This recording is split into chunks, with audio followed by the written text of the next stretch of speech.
Hey there, and welcome to finally another video of mine.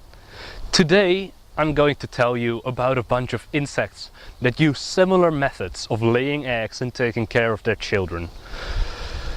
The insects I'll be talking about are part of the families of cuckoo wasps, mud daubers, spider wasps and a few more. I have featured a few of them in previous videos, but I'd like to tell you about the similarities and differences between them. The first one you may recognize from a previous video. It is the ruby-tailed wasp. I've shown it before in my video called Flying Carnivores, so I won't go into too many details. The ruby-tailed wasp is a part of the cuckoo wasp family. And that family is called like that for a reason. A cuckoo is a bird that lays her eggs in the nests of other birds, so she doesn't have to breed them herself. Cuckoo wasps do the same. They enter another wasp's nest and then lay their eggs along with the others.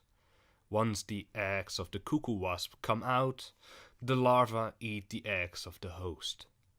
This way, the ruby-tailed wasp gets free childcare, and she doesn't have to feed them either.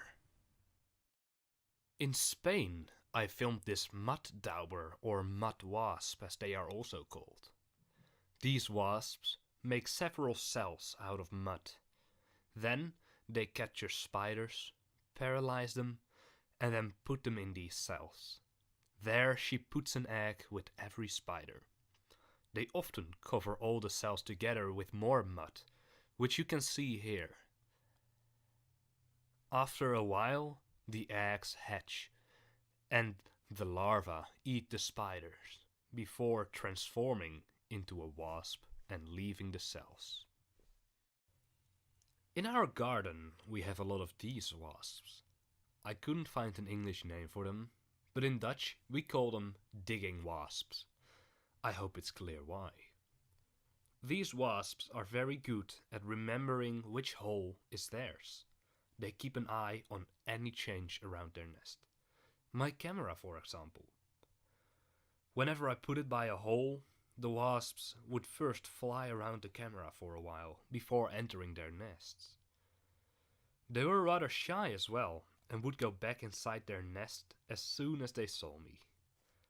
They mainly take in flies for their larvae to feast on. Here you can see a fly's butt right before being dragged into the hole.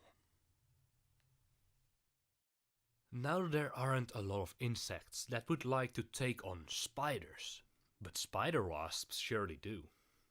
There are quite a lot of different spider wasps, such as these ones that I filmed in the dunes. No English name to be found, but we call them garden spider killers.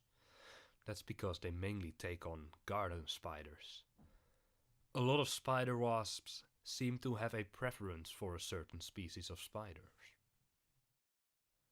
This black spider wasp is another example of them, cause they mainly focus on sex spiders, which you can see in the video as well. In case you were wondering what the wasp is doing to this paralyzed spider, she is simply taking off the legs to make it easier to transport. I have to say that these insects are some of the most brutal creatures on this planet. But whatever works to survive, I guess. Now, while I couldn't find out if any of these insects are dangerous for people, you should always be careful when approaching bugs.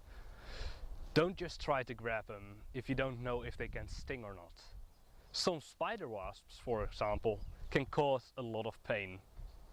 Anyways, I hope you enjoyed this video, and I'll see you next time.